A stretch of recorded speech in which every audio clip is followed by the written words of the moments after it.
Concernant cette question, Poutine, le nouveau Hitler, qu'est-ce que cela signifie en Allemagne? On pourrait dire que c'est malveillant. Il y a en fait une forme perverse de gestion du passé. Car si Poutine est le nouveau Hitler, alors nous sommes en quelque sorte à égalité. Nous avions l'Hitler original qui a envahi la Russie. Maintenant, ils ont leur propre Hitler. Cela s'équilibre d'une certaine manière. Cela devrait en quelque sorte s'équilibrer émotionnellement.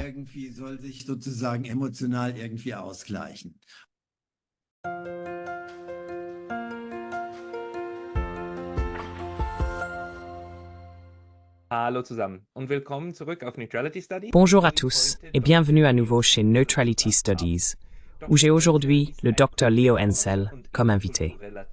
Le Dr Hensel est un chercheur en conflit et formateur interculturel, spécialisé dans l'espace post-soviétique et l'Europe de l'Est. Le Dr Hensel est également un écrivain très assidu, qui écrit régulièrement depuis de nombreuses années pour divers médias, par exemple pour les Nachdenkseiten, où il a publié en mars un très bon essai intitulé « Apathie et paralysie. Pourquoi les craintes d'une extension de la guerre restent-elles muettes et sans conséquences ?»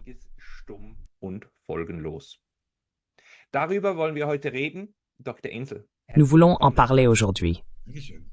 Dr Hensel, bienvenue. Je suis ravi que la conversation ait lieu, car cet essai que vous avez écrit traite d'une question qui me trotte dans la tête depuis longtemps. Pourquoi, en Allemagne et en Europe en général, ai-je l'impression, n'a-t-on pas peur que cette guerre devienne pire, plus grande et surtout nucléaire? Pourquoi entendons-nous même de nombreuses voix qu'il ne faut pas avoir peur? Continuez maintenant, envoyez des missiles à longue portée en Russie. D'où ça vient-il? In Russland rein. Woher kommt das?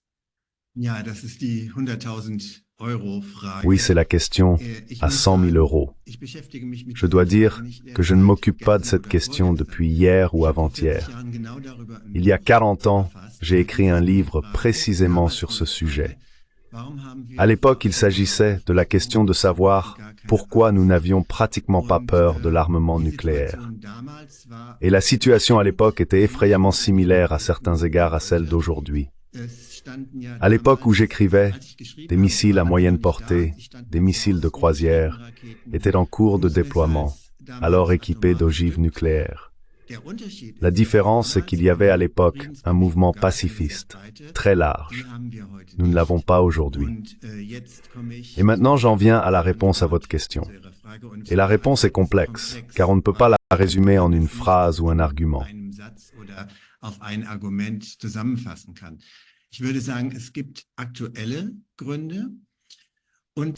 Je dirais qu'il y a des raisons actuelles à cela, et il y a des raisons qui résident dans la situation nucléaire en tant que telle. Cela signifie donc qu'elle serait également sous-jacente dans d'autres situations. Je vais commencer par la situation actuelle. Et pour que ce soit un peu plus clair, je vais comparer avec le mouvement pacifiste des années 80, dont j'étais membre et où j'étais très engagé. Aujourd'hui, nous nous trouvons en Allemagne dans une situation où, depuis les années 90, je ne sais pas qui l'a dit à l'époque, un politicien, nous sommes entourés d'amis. Tout à fait à l'opposé de la situation pendant la Première Guerre froide. À l'époque, l'Allemagne, ou la fracture qui traversait le monde, passait par notre pays sous la forme de barbelés.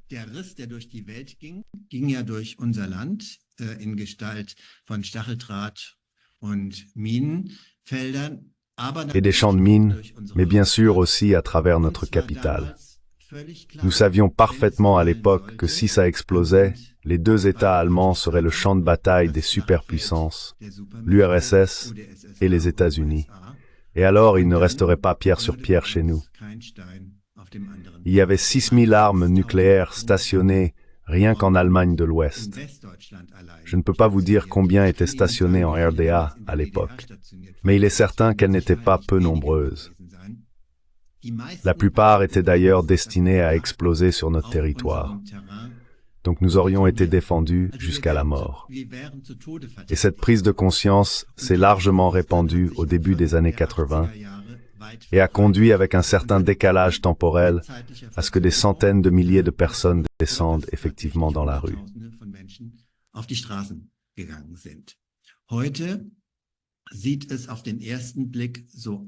Aujourd'hui, à première vue, il semble que nous ne soyons plus menacés.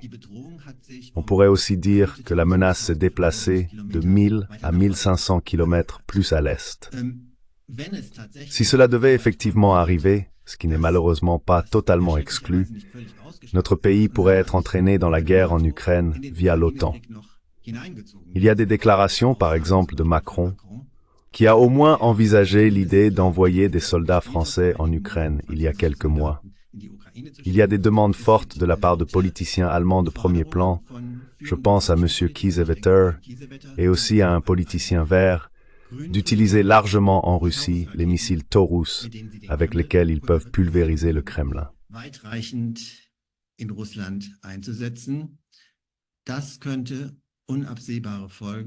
Cela pourrait avoir des conséquences imprévisibles pour notre pays. Mais pour le moment, c'est encore pratiquement le cas si je le compare avec la Première Guerre froide. La menace elle-même est à 1500 kilomètres plus loin. Et que cela ne jouerait aucun rôle en cas de sérieux, ce n'est pas vraiment présent psychologiquement. C'est un argument. Il y a plusieurs arguments. Un deuxième argument est que la guerre est devenue quelque chose de plutôt abstrait dans la perception publique au cours des dernières décennies. Cela nous est également présenté comme si c'était des opérations cliniquement propres avec des joysticks. Regardez, comparez les images que vous voyez des combattants, des soldats des deux côtés du front en Ukraine.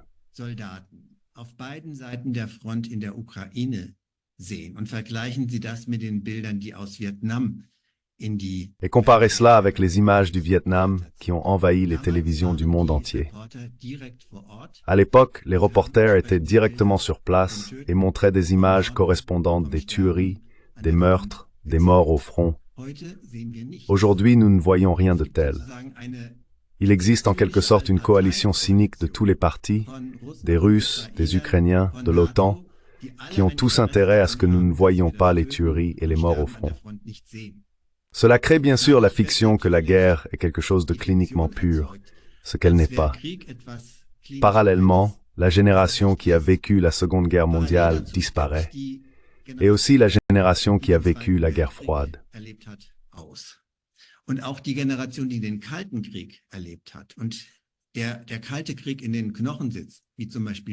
Et la guerre froide est ancrée dans les os, comme par exemple chez moi. Nous ne rajeunissons pas non plus. Cela signifie que les générations suivantes ne connaissent plus cela de première ou même de deuxième main et ne sont plus traumatisées de la même manière. Cela signifie qu'on jongle relativement facilement avec les poids, ce qui me fait aussi peur. Troisième point, la jeune génération.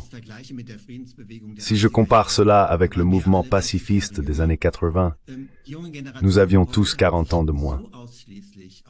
La jeune génération d'aujourd'hui s'est tellement concentrée sur le thème du climat qu'elle ne peut plus voir qu'on pourrait déjà détruire durablement le climat avec une frappe nucléaire limitée.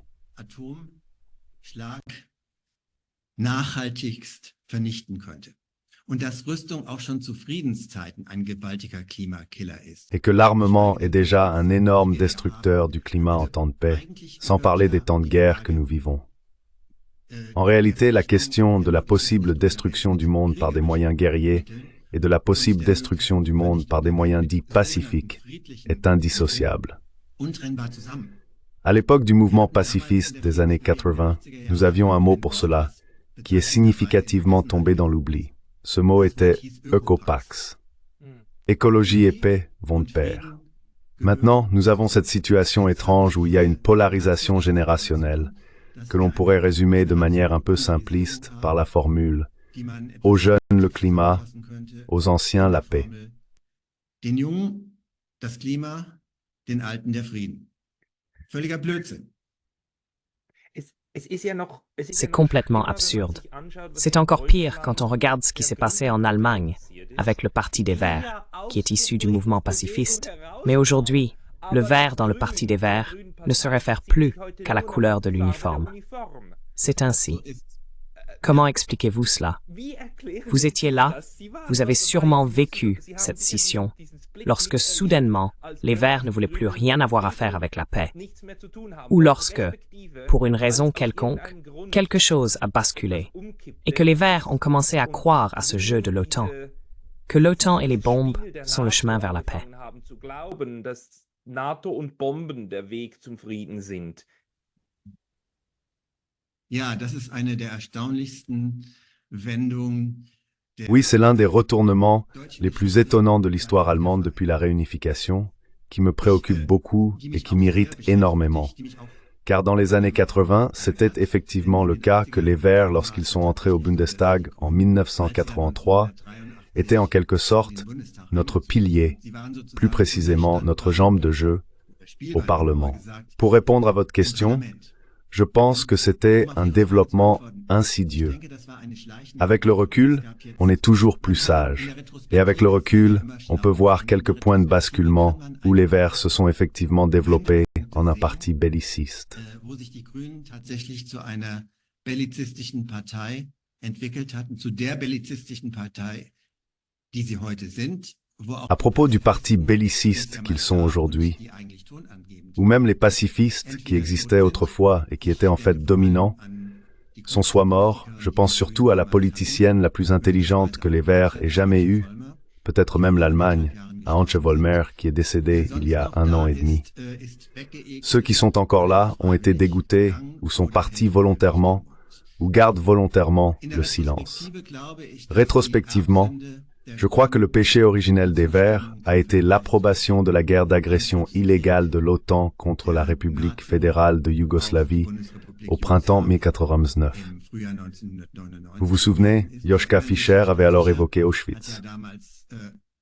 Auschwitz bemüht, dem Slogan der Friedensbewegung. Le slogan du mouvement pacifiste « Plus jamais la guerre » a été opposé par le slogan « Plus jamais Auschwitz », donc il ne l'a pas fait en dessous de cela. Et je pense que c'était une rupture très forte. Et peu à peu, une nouvelle génération est bien sûr arrivée au pouvoir chez les Verts. Regardez l'âge de ceux qui sont au pouvoir maintenant. Par exemple, notre ministre des Affaires étrangères. On peut lire sur Wikipédia qu'elle a été emmenée par ses parents aux manifestations pacifistes à l'âge de 2 ans. Donc, cette pomme est tombée très loin de l'arbre. Et pour les Verts d'aujourd'hui, en ce qui concerne la question générationnelle, il y a quelque chose de très similaire à ce que j'ai formulé de manière un peu plus générale.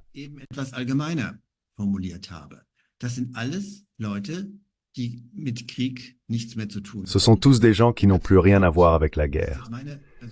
De plus, c'est mon opinion personnelle, les Verts ont une conviction presque physiologiquement ancrée jusqu'à la dernière cellule du corps qu'ils sont du côté moralement juste. Et quand on est du côté moralement juste, presque tout est permis. Il manque simplement une auto-réflexion pour savoir s'il est vraiment juste que le monde entier veuille vraiment guérir selon notre nature, pour paraphraser l'empereur Guillaume. Donc, cette incroyable arrogance morale ressentie implique également qu'on pense pouvoir améliorer le monde avec des moyens militaires. Dabei, es ist, also ich kann mir das immer noch Je ne peux toujours pas vraiment l'expliquer, car cela n'a rien à voir avec l'intelligence. Ce n'est pas une question d'intelligence. Et je dois vous raconter brièvement quelque chose qui m'est arrivé. Et j'aimerais peut-être entendre votre avis à ce sujet. J'ai eu 2 conversations réparties sur les 6 derniers mois avec 2 historiens, un Suisse et un historien allemand. Donc des historiens de premier plan, que j'admire pour leur travail et leurs œuvres. Donc, de très bons penseurs historiques dans les universités.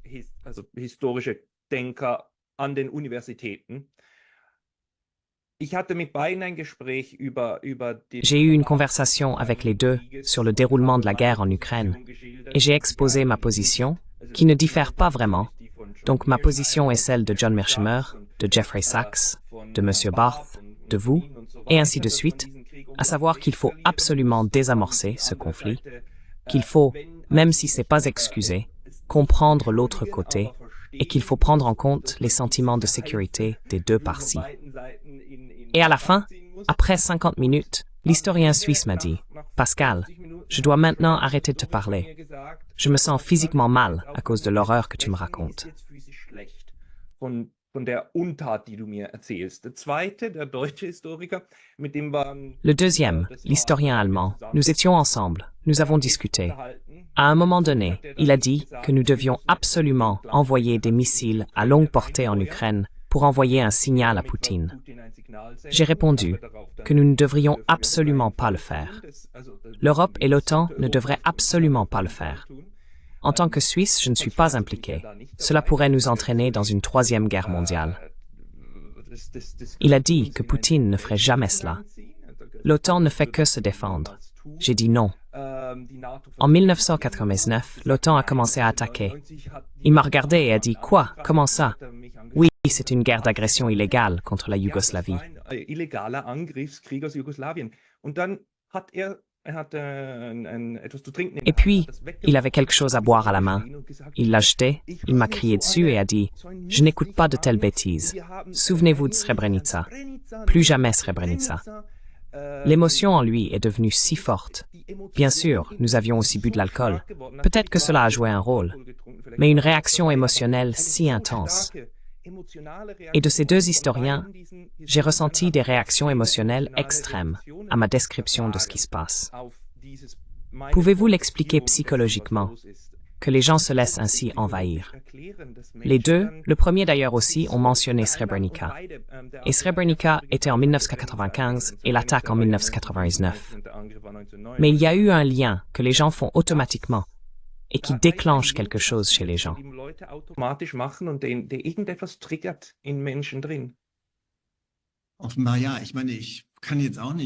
Apparemment, oui. Je veux dire, je ne peux pas non plus entrer dans la tête de ces deux historiens. Je dirais à l'inverse, si vous étiez resté dans un discours rationnel, alors la question appropriée des deux historiens aurait été « Veuillez justifier pourquoi cette guerre était contraire au droit international ». Vous auriez dû le justifier, et la justification aurait été que selon le droit international, un pays ne peut intervenir militairement dans un autre pays que sous deux conditions. Soit il a l'autorisation de ce pays, du gouvernement de ce pays, soit il y a un mandat du Conseil de sécurité de l'ONU. Il n'y a eu ni l'un ni l'autre. Donc c'était contraire au droit international. On peut le justifier très simplement de manière factuelle. Rationnel. Et ce n'est pas non plus une affaire émotionnelle.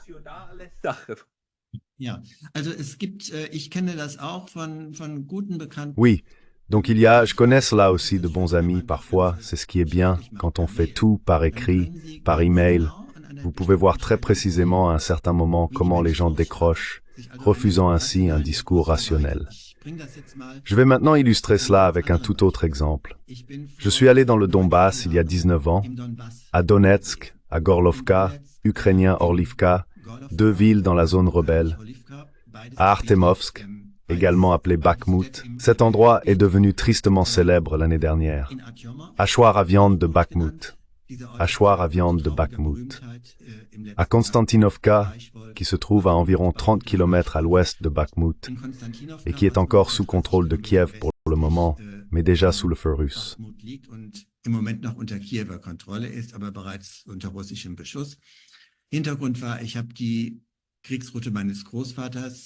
Le contexte était que j'avais reconstitué l'itinéraire de guerre de mon grand-père, qui avait dirigé un hôpital militaire là-bas de novembre 1941 à l'été 1942 en tant que médecin. Et je voulais discuter avec des vétérans ce que j'ai fait, et depuis, je connais une professeure d'allemand à Donetsk. Et en 2014, il y a eu cette terrible histoire à Odessa le 2 mai, où des soi-disant manifestants pro-russes ont été attaqués par des soi-disant manifestants pro-ukrainiens dans la maison des syndicats. La maison des syndicats a été incendiée, des gens ont sauté par les fenêtres. Environ 50 personnes ont perdu la vie. Cela n'a pas été correctement élucidé jusqu'à aujourd'hui. Et ma bonne connaissance à Donetsk a dit que c'était un génocide.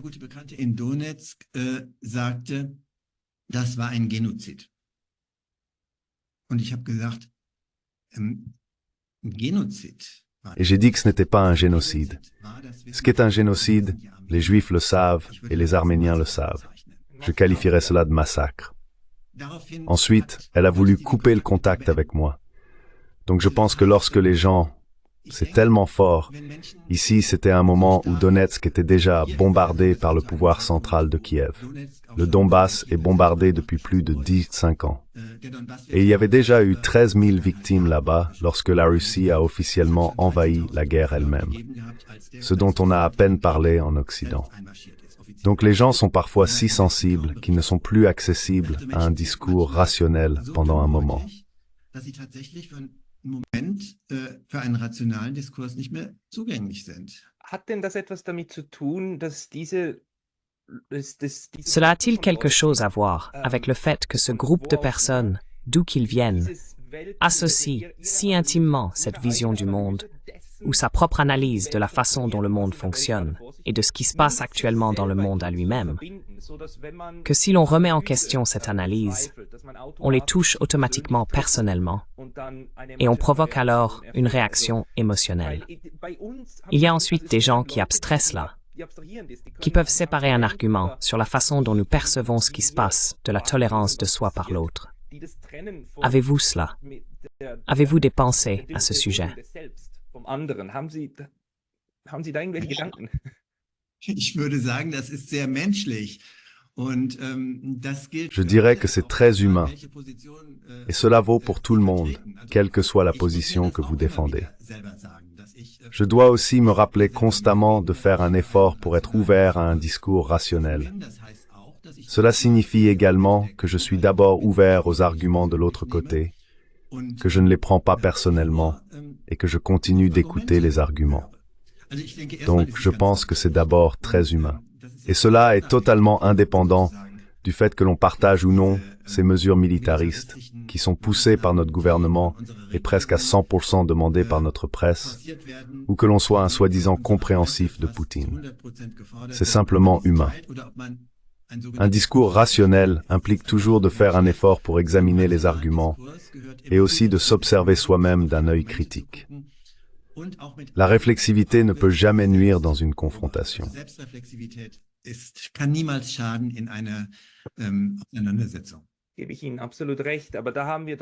Je suis tout à fait d'accord avec vous, mais nous avons un problème, à savoir que le discours sur la guerre est également mené de manière à rendre certaines positions impossibles dès le départ. Ainsi, le terme compréhensif envers Poutine, ou en anglais larbin du Kremlin, ou tout autre terme que nous voulons utiliser, est un terme de combat pour rendre impossible une certaine interprétation, une explication de la guerre, et l'exclure dès le début du débat.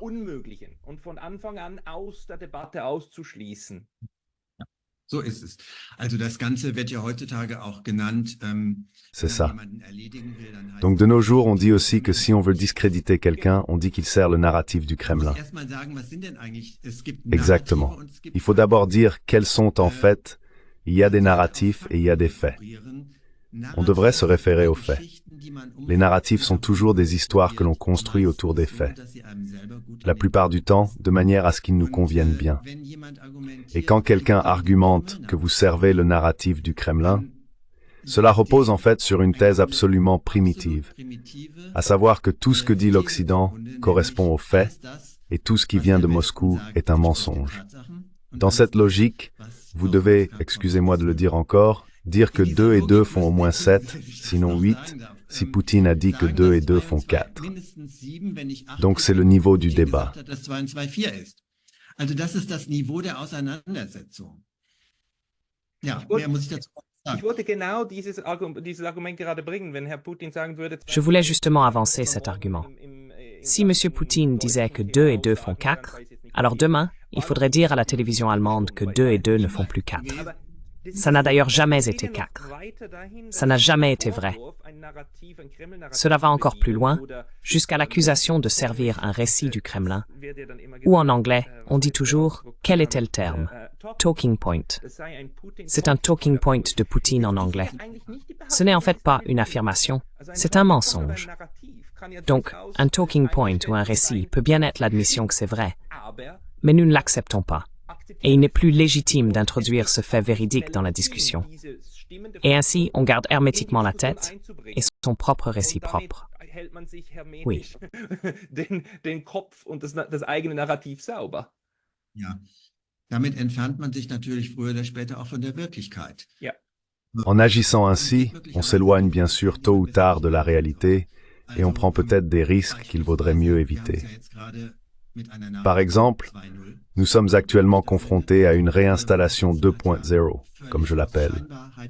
Notre chancelier fédéral a annoncé, il y a 2 mois, apparemment de manière inattendue, que des missiles de croisière seraient à nouveau stationnés en Allemagne dans 2 ans, ainsi que des missiles hypersoniques encore à développer. Cela nous transforme en cible pour des frappes préventives russes, éventuellement en cas de guerre ou de crise. Est-ce la même histoire que dans le Western High Noon? 2 parties, lourdement armées, s'affrontent. Et dans cette logique dans laquelle les 2 parties se sont engagées, chacun doit tirer le premier. Muss jeder als Erster schießen. Das heißt, wir haben es mit einem Selbstzündungsmechanismus zu tun. Cela signifie que nous avons affaire à un mécanisme d'auto-allumage. Et avec les missiles hypersoniques, il s'ajoute qu'ils ne suivent plus de trajectoire balistique. Cela signifie qu'ils sont contrôlables jusqu'à la fin et donc pratiquement impossibles à éliminer. Ainsi, l'autre partie est obligée, que ce soit Poutine, le diable, Adolf Hitler ou Saint François d'Assise, chaque personne doit appuyer sur le bouton en premier dans cette situation. Il y a 40 ans, dans le mouvement pacifiste, où une situation similaire existait, nous avions le slogan « Les rampes pour missiles sont des aimants de destruction ». On prend ces risques quand on a une vision qui ne vise plus l'ensemble.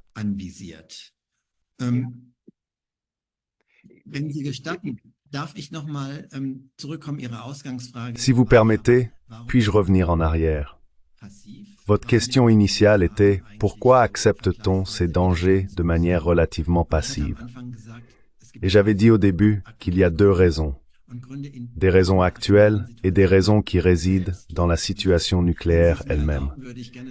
Et si vous me le permettez, j'aimerais dire encore un peu sur le 2e point, car c'est très important. Pourquoi n'avons-nous presque pas peur du plus grand danger possible? Que les humains soient capables de détruire cette planète, non seulement une fois, mais plusieurs fois. Tout le monde le sait. Personne ne trouve cela bien. Mais je n'ai encore vu personne s'effondrer de peur face à cette situation. Aus Angst zusammengebrochen wäre vor dieser Situation. Jeder Hund, der sie an der Straße ankläfft, löst mehr Angst und Schrecken aus. Chaque chien qui vous aboie dessus dans la rue suscite plus de peur et de terreur que cette information. C'est une information totalement abstraite. Et cela a quelque chose à voir, et maintenant je fais référence à un philosophe qui, déjà dans les années 50, donc il y a environ 70 ans, a formulé cela de manière classique. Cela a à voir avec le fait que ce danger est tout simplement trop grand. Il dépasse notre imagination. Günther Anders l'a très bien formulé. Il a dit que nous pouvons produire l'apocalypse, mais nous ne pouvons pas nous la représenter. Nous ne pouvons plus imaginer ce que nous pouvons produire et faire. Was wir herstellen und anstellen können. Das heißt, als Hersteller der Zerstörung, cela signifie qu'en tant que créateurs de destruction, nous avons une toute-puissance divine, mais en tant qu'imaginants, nous sommes des nains. Nos capacités divergent. Plus les moyens techniques que nous avons un jour créés sont grands. De plus, le danger est si terriblement immense qu'on ne veut pas l'admettre pour des raisons tout à fait compréhensibles. Il est impossible de le localiser correctement. Cela signifie qu'il est en fait partout et donc nulle part. Nous ne voyons pas le bâton même. Même si nous avons fait, nous verrister plus de ces curses maudits fort. weil wir diesen Dingen nicht mehr ansehen können, was sie anrichten können. Vergleichen Sie eine Atombombe mit einem antiquierten Messer. Comparez une bombe atomique à un couteau désuet. Avec le couteau, vous pouvez voir très précisément ce qu'il peut causer. La bombe atomique semble relativement inoffensive, mais son effet est incroyablement grand par rapport à son apparence. Et ce qui est infernal dans ce contexte, c'est que cela favorise énormément le déni. Cela signifie, si nous y réfléchissons jusqu'au bout, plus le danger est grand, plus il est inimaginable. Moins nous sommes capables de réagir de manière rationnelle et surtout émotionnelle, moins nous faisons quelque chose contre, et plus ce danger peut facilement se produire. Plus le danger est grand, plus il peut facilement se produire. C'est la logique infernale. Desto leichter kann sie eintreten. Das ist die infernalische Logik. Zwei Fragen. Deux questions. Interprétez-vous cela comme un problème ou un défaut psychologique individuel ou émotionnel au niveau de l'individu, et que l'on peut déjà faire ressortir cette idée ou la comprendre? Ou est-ce inscrit dans notre ADN que nous ne pouvons pas, que nous ne sommes pas capables de le faire? Première question. Deuxième question. Pourquoi avait-on peur pendant la guerre froide? Donc, si j'écoute les explications de mon père, il avait peur. Dans les années 60, il avait peur de la guerre atomique. Et la Suisse a construit des bunkers pour chaque foyer. On ne construit pas des bunkers en masse parce qu'on a le sentiment que tout ira bien. Il y avait une véritable peur pendant la guerre froide. Et maintenant elle a disparu. Bien que nous ayons encore plus de ces... Enfin, nous avons certes moins de bombes atomiques qu'à l'époque, mais celles que nous avons sont beaucoup plus puissantes. Ja, zwei sehr gute Fragen. Ich versuche mal auf Ihre erste Frage einzugehen. Oui, deux très bonnes questions. Je vais essayer de répondre à votre première question. Vous avez dit, est-ce une question de psychologie individuelle? Non. Günther Anders, sur qui je m'appuie beaucoup ici, car il a été le premier à formuler cela de manière vraiment classique, et parce qu'il est malheureusement tombé dans l'oubli entre-temps. Et je considère aussi un peu comme ma tâche de réintroduire ces idées dans le discours public. Car nous n'avons pas besoin de réinventer la roue pour la 125e fois. Tout cela a déjà été réfléchi, formulé de manière classique. Cela a juste été oublié. Günther Anders a forgé la formule de l'obsolescence de l'homme. Par là, il entend que l'homme est dépassé par ses propres produits.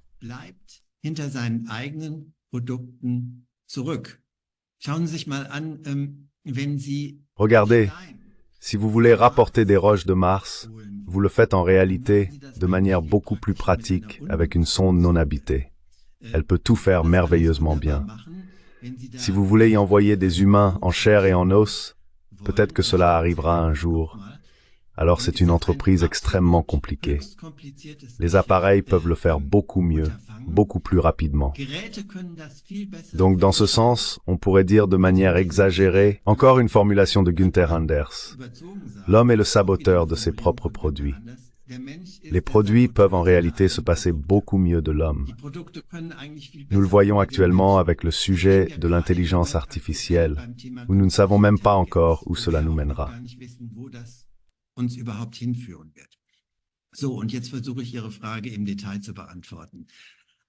Alors, et maintenant je vais essayer de répondre à votre question en détail. D'une part, on peut dire que nous, en tant qu'humanité, nous sommes effectivement manœuvrés dans une situation sans qu'il y ait eu un plan directeur sous-jacent. Mais le fait que nous puissions réellement nous anéantir avec nos propres appareils créés est clair depuis Hiroshima. Et en même temps, je dirais que nous avons beaucoup de mal à imaginer ce que nous pouvons encore produire. Vous remarquez, je relativise un peu cette formulation d'avant qui était très exclusive. Günther Anders, qui bien sûr, parce qu'il a fait de cette disparité le pivot de sa philosophie, se trouvait également exactement face à cette question que vous venez de formuler.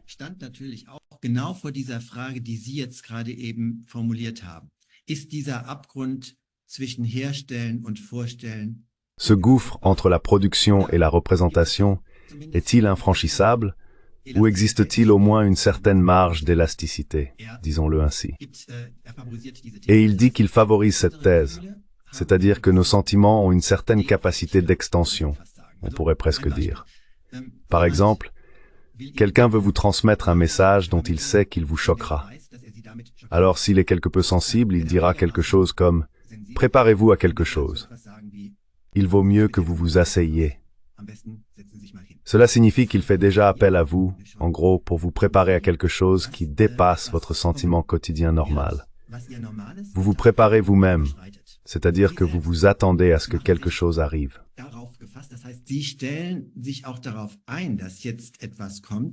Das heißt, wir haben schon die Möglichkeit, bis zu einem gewissen Grad. Cela signifie que nous avons déjà la possibilité d'étendre notre capacité émotionnelle jusqu'à un certain point. Et Anders dirait que c'est maintenant notre tâche en cette période. Si nous ne voulons pas rester désespérément en arrière par rapport à nos produits, nous devons en quelque sorte entraîner l'élasticité de nos émotions. Cela signifie que c'est une tâche. Nous devons accomplir des émotions. Il y a 42 ans, j'ai écrit un livre sur ce sujet précis et je l'avais appelé ainsi « Nous devons apprendre la bonne peur ». En fait, il aurait fallu dire « s'exercer ». Que cela puisse effectivement fonctionner dans une certaine mesure. Et heureusement, nous n'avons pas besoin d'activer en nous le degré adéquat de peur. Cela, nous ne pourrions effectivement pas le faire. Ce qui serait adéquat à la menace nous rendrait effectivement impuissants. Adäquat wäre, das würde uns tatsächlich ohnmächtig machen. Es reicht, wenn wir einen kleinen Aspekt. Il suffit que nous puissions réaliser émotionnellement un petit aspect, et ensuite nous sommes confrontés à la tâche suivante. Comment la peur vécue peut-elle nous inciter à agir, et non nous conduire à sombrer complètement dans l'impuissance? Il y a 40 ans, c'était un peu plus simple. Je viens de parler récemment avec une bonne connaissance et nous étions d'accord pour dire que la situation est très grave en ce moment. Et elle m'a demandé, que dois-je faire maintenant? Question tout à fait légitime. Il y a 40 ans, j'aurais dit, regarde quels sont les groupes pacifistes dans ta ville et va les voir, et là où tu te sens le mieux, alors participe là-bas. Nous devons tout reconstruire maintenant. Das müssen wir jetzt alles wieder aufbauen. Oui, ce sont de très bonnes explications. Le prochain problème sur lequel nous devons nous pencher est où est passé le mouvement pacifiste? Mais restons encore sur ce point, car le point de la peur, vous avez également écrit magnifiquement dans votre essai, le courage de la peur. Donc le courage de pouvoir à nouveau avoir peur. C'est aussi une formulation de Günther Anders, pas de moi. Tout a déjà été exprimé sous des formulations classiques. Il s'agit aussi de cela. C'était aussi une question pour moi. La Suède et la Finlande ont abandonné leur neutralité, qui avait permis aux Suédois de traverser 200 ans de politique européenne, et aux Finlandais de traverser la guerre froide. Et ce, avec toute la logique. Nous ne serons pas une menace pour l'autre. Cela a été abandonné. Et maintenant, les deux sont des États frontaliers dans une guerre de l'OTAN. Et tout cela est à nouveau lié à cette idée. Non, la dissuasion. La dissuasion fonctionne. Cela va aussi dans ce sens. Et aussi l'absence de ce que vous avez dit au début, que nous ne voyons pas le sang, nous ne voyons pas la guerre. Nous avons eu un moment où il y avait des films de guerre à la télévision allemande sur ZDF et ARD. Il y en avait 2 ou 3 chaque semaine, montrant à quel point la guerre était terrible.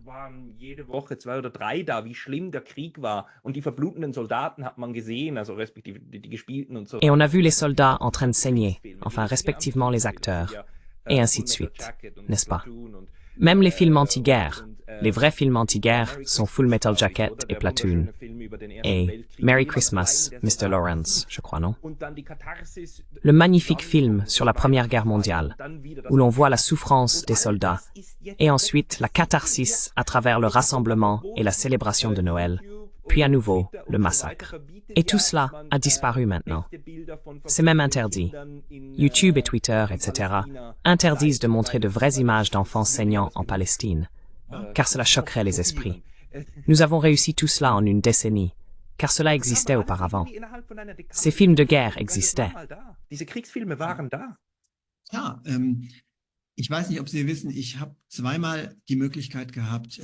Je ne sais pas si vous le savez, j'ai eu 2 fois l'occasion de rencontrer personnellement Mikhaïl Gorbatchev dans sa fondation. Lors de notre première rencontre, il m'a raconté que le désarmement nucléaire de l'époque avait conduit à la destruction de 80% des ogives nucléaires dans le monde. Tout a commencé lorsque Gorbatchev, face à un Occident encore réticent et extrêmement méfiant, a, en quelque sorte, imposer le désarmement dans le domaine des missiles à courte et moyenne portée, c'est-à-dire exactement ce qui est de nouveau à l'ordre du jour. Hat damals Gorbatschow diese Abrüstung dem Westen fast aufgezwungen durch eine Attacke von Diplomatie und Par une attaque de diplomatie et de mesures unilatérales, donc grandioses, un moment fort de l'histoire. Et il m'a dit qu'il avait réussi cela parce que lui et Ronald Reagan savaient ce qu'une guerre nucléaire pouvait provoquer. Et en ce qui concerne Ronald Reagan, je l'ai entendu pour la première fois à ce moment-là. J'ai ensuite fait quelques recherches. Je ne sais pas si c'est vrai, mais il y a l'histoire que Ronald Reagan, dans une situation où la confrontation s'était fortement intensifiée, à l'automne 1983, a vu le film The Day After. C'était un film qui passait à l'époque sur une attaque nucléaire.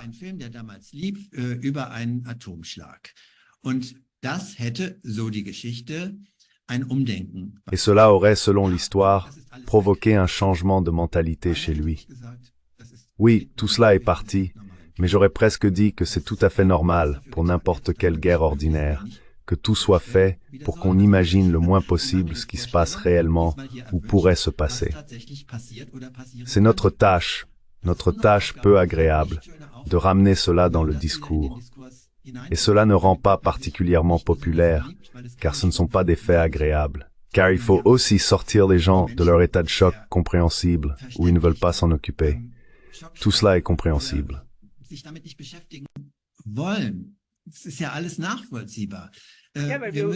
Nous discutons de manière ströstbar. Nous drängen pas prendre la sauve. Ja, und wobei, ich denke, das ist nur ein Aspekt. Also Oui, mais je pense que c'est qu'un aspect. La peur ne pousse pas à l'action si l'on ne voit aucune possibilité quelque part. Je crois que si nous ne pouvons pas parallèlement construire des structures de désobéissance civile, de résistance non violente, où les personnes qui ont affronté ce danger ne serait-ce qu'un instant, et pas seulement sur un plan purement cognitif, mais qui essayent au moins d'accepter un peu ces sentiments, ont aussi quelque part la possibilité de transformer cette peur légitime en action. Donc s'il n'y a pas de possibilité d'action parallèle, la peur ressentie sera généralement improductive, car elle conduit à l'impuissance et à une nouvelle stupéfaction. Et alors on ne veut plus rien avoir à faire avec cela, et on préfère, de manière compréhensible, faire l'autruche.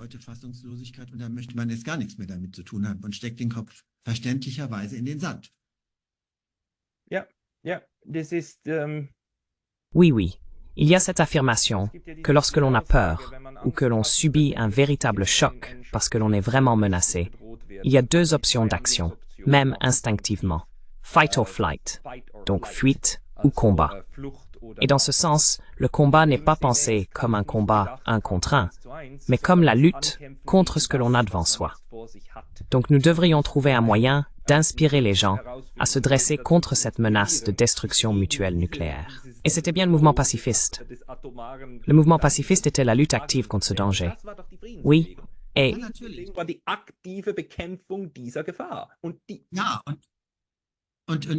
Et ça signifie qu'au détenteur du pouvoir de sa propre société.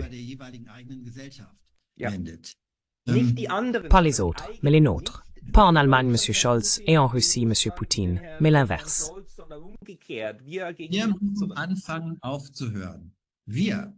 Nous devons commencer à arrêter. Cela signifie dans ce contexte qu'il ne s'agit pas de se rendre totalement sans défense et nu du jour au lendemain, mais à mon avis, il s'agit de quelque chose de tout à fait différent. Ce que je reproche au soi-disant Occident collectif dans le contexte de la guerre en Ukraine. Et par là, je veux dire notre gouvernement fédéral, l'UMEB, l'OTAN et les États-Unis. C'est le refus total en matière de diplomatie. J'aurais pas été enthousiaste, mais que l'on ait soutenu Kiev avec des armes lorsque la Russie a envahi l'Ukraine, pour que la Russie ne puisse pas conquérir Kiev. Et je pense que c'était l'objectif, installer un changement de régime.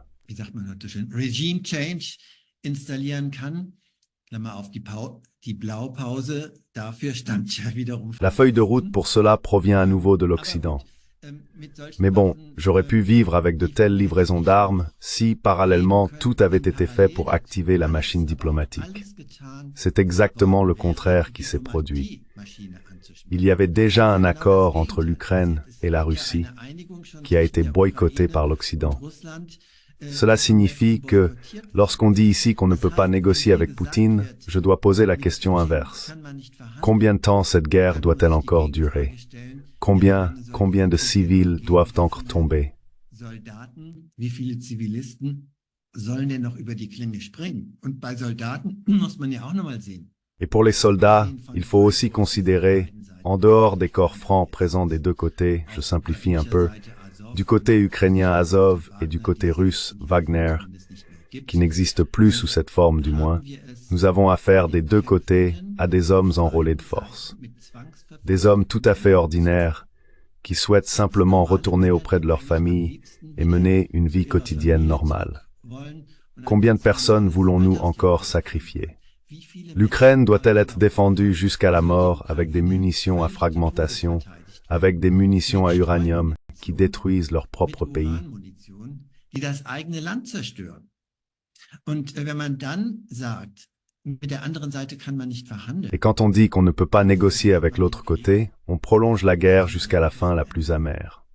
Cela signifie qu'une tâche, en fait la chose la plus normale au monde, serait de demander à la population, que ce soit sous le nom de mouvement pour la paix, ou, à la rigueur, il existe désormais aussi des possibilités de voter pour un certain parti aux élections, de demander aux dirigeants de son propre pays d'utiliser la diplomatie.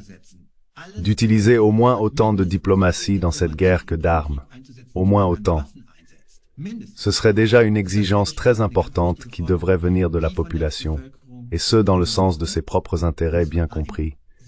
Nous en souffrons déjà sous forme d'inflation. In Form von Inflation. Unsere Wirtschaft geht den Bach runter, weil wir uns der billigen. Notre économie est en train de s'effondrer parce que nous nous sommes privés nous-mêmes de l'approvisionnement énergétique bon marché en provenance de Russie. Nous nous tirons une balle dans le pied en sanctionnant la Russie. L'économie russe est florissante. Cela signifie que la guerre n'est pas dans notre intérêt et il n'est surtout pas dans notre intérêt d'être entraînés dans cette guerre.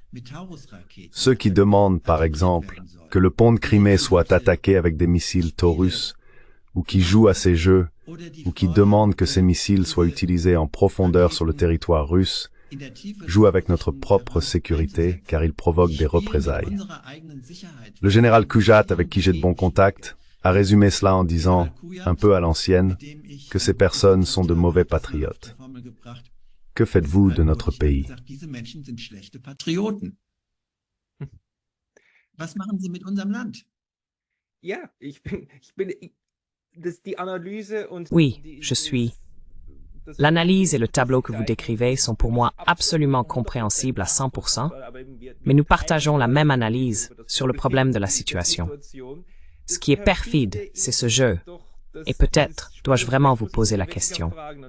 Et j'ai aussi, donc ma grand-mère était allemande, et son grand frère est mort sur le front de l'Est. Donc j'ai quelqu'un dans la SS. J'ai aussi des nazis dans la famille.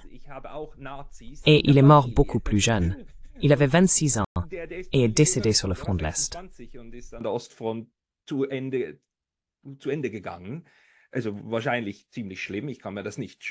Alors probablement assez grave. Je ne peux pas l'imaginer autrement. Y a-t-il encore des sentiments de culpabilité en Allemagne?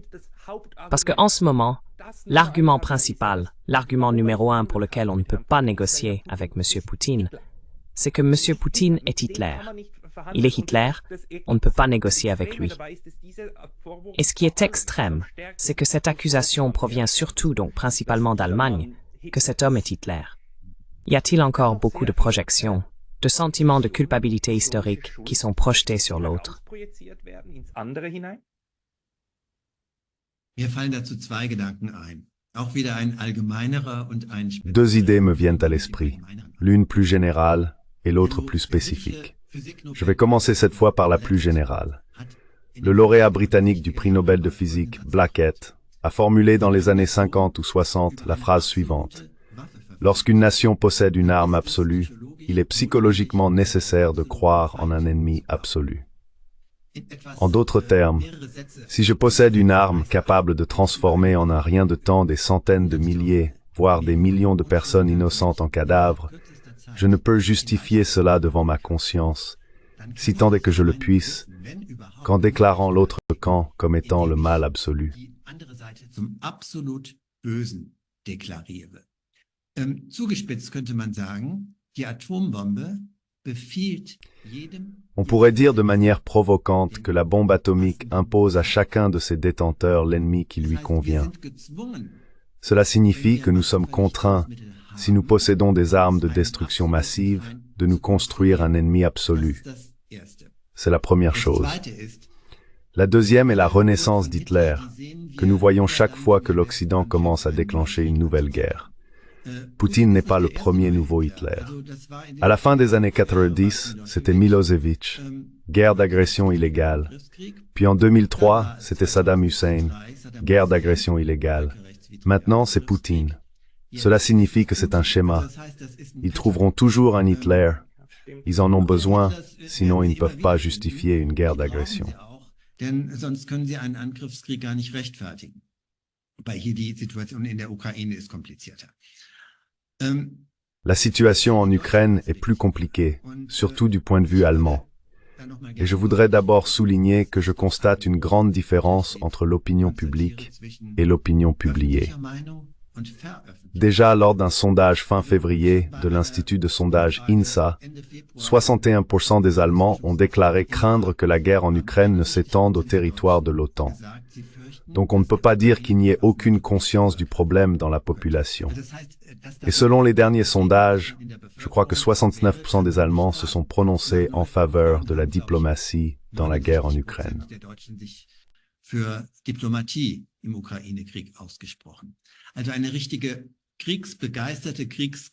Donc, une population vraiment enthousiaste à la guerre, avide de guerre, désolé pour le mot, ça ne ressemble pas à ça. Je ne pense pas que nous ayons affaire ici en Allemagne à une majorité écrasante de personnes qui veulent maintenant s'opposer à la Russie avec des drapeaux flottants. Bien au contraire. Heureusement, il y a bien sûr des gens, de l'inquiétude, des peurs sous-jacentes, peut-être pas au point de trembler de peur, mais ça ne convient à personne en réalité. Et l'opinion publiée est tout à fait différente, elle est très belliciste. Et maintenant, à cette question, Poutine, le nouveau Hitler, qu'est-ce que c'est en Allemagne? Der neue Hitler, was ist das in Deutschland? Bösartig, könnte man sagen. On pourrait dire de manière malveillante qu'il s'agit en fait d'une forme pervertie de gestion du passé. Car si Poutine est le nouveau Hitler, alors nous sommes en quelque sorte à égalité. Nous avons eu l'Hitler original qui a envahi la Russie. Maintenant, ils ont leur propre Hitler. Cela devrait d'une certaine manière s'équilibrer émotionnellement. Et il y a un autre mot que je trouve presque encore plus révélateur. La guerre a duré quelques mois. C'était peut-être 3 ou 4 mois. C'est alors que notre chancelier Scholz a parlé de guerre d'extermination que la Russie mènerait contre l'Ukraine. Guerre d'anéantissement évoquée. Guerre d'anéantissement évoquée. Ce mot, tout comme le mot tournant historique, qui est tout aussi idéologique, entre bien sûr dans le discours public et est souvent utilisé, cité. La guerre d'anéantissement, c'est ce que la Wehrmacht et la SS ont commis entre 1941 et 1944 sur le territoire de l'ancienne Union soviétique. Près de 27 millions de morts. C'est une guerre d'anéantissement. Et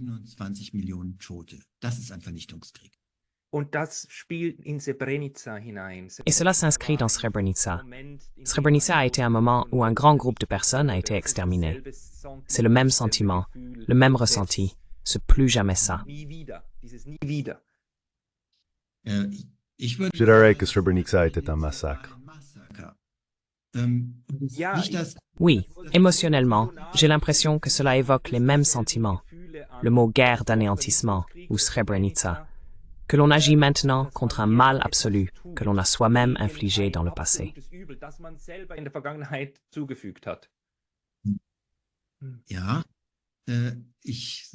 Oui, je vois aussi ces sentiments qui sont déclenchés. Nous ne devrions pas nous laisser submerger par des sentiments spontanés, au point d'oublier de réfléchir. Srebrenica était un massacre, et donc un crime, et le plus grand massacre sur le sol européen depuis la fin de la Seconde Guerre mondiale. Quant à ce qui s'est passé dans l'histoire du conflit du Kosovo, je ne suis pas suffisamment informé. Mais il y a des indications que des manipulations ont également eu lieu là-bas par des cercles orientés vers l'Ouest. Je m'exprime maintenant de manière très prudente. Une guerre d'extermination ne consiste pas en un massacre, mais en d'innombrables massacres.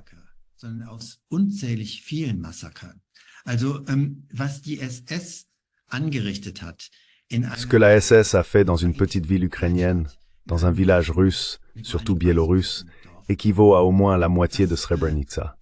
Vous connaissez probablement Babi Yar. Fin septembre 1941, le commando spécial SS-4A a abattu plus de 30 000 personnes en 2 jours. D'ailleurs, avec le soutien actif de la police d'ordre allemande et, autant que je sache, également avec le soutien actif de troupes auxiliaires ukrainiennes. Ce n'était pas le seul massacre, il y en a eu beaucoup d'autres. L'Holocauste a commencé sur le territoire de l'Union soviétique, sous la forme de fusillades massives de communautés juives entières.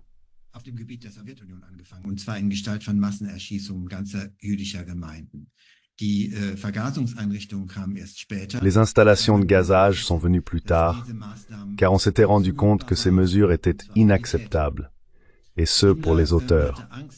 Himmler craignait que ces auteurs ne soient plus socialement compatibles par la suite, et il fallait soulager ces pauvres auteurs, et d'autres méthodes ont été trouvées. C'est une guerre d'extermination. Et quand nous parlons maintenant de guerre d'extermination, chaque guerre est un crime, et je ne veux absolument pas justifier l'invasion des troupes russes en Ukraine, même si je vois que l'Occident a une grande part de responsabilité, pour le dire très prudemment. Mais l'ampleur des morts ne justifie pas le terme de guerre d'extermination. Rechtfertigt nicht den Begriff Vernichtungskrieg, das ist ideologisch und es ist, wenn man es bösartig sagen würde, c'est idéologique. Et si on voulait être malveillant, c'est aussi, en combinaison avec le mot « Poutine est un deuxième Hitler », une tentative très bon marché de se débarrasser du passé allemand. J'ai un bon ami qui me dit toujours que Poutine est comme Hitler, et je lui demande « Oui, pourquoi ?» Et il répond « Oui, c'est exactement la même blessure narcissique dans l'enfance, il est psychanalyste. » Et puis j'ai dit « Mais Poutine a-t-il tué 6 millions de Juifs ?» Bien sûr que non. Donc, selon cette logique, Poutine est un Hitler moins l'Holocauste. Cela me rappelle un peu cette belle formulation « Saviez-vous que les Alpes offrent un spectacle très triste si l'on imagine les montagnes disparues ?» C'est Poutine sans l'Holocauste.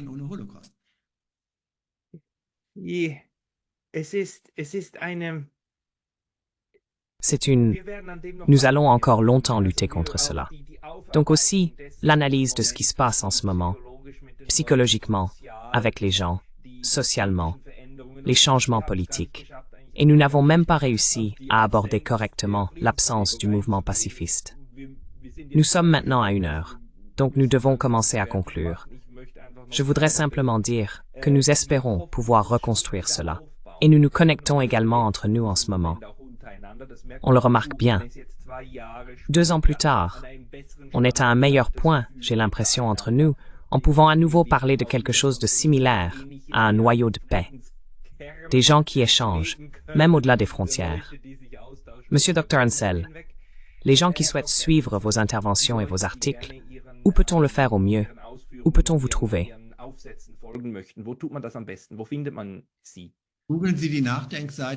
Recherchez Nachdenkseiten sur Google et entrez Leo Ansel dans la fonction de recherche, ou sur Global Bridge, une plateforme suisse, Christian Müller, ou sur Free21 que publie mon bon ami Dirk Pohlmann. Vous y trouverez suffisamment d'informations. Bien, je vais tout lier. Monsieur Dr. Ansel, nous devons discuter à nouveau. Cela a été très intéressant pour moi. Merci beaucoup pour votre temps. Oui, avec plaisir. Je vous remercie également. Ich danke auch.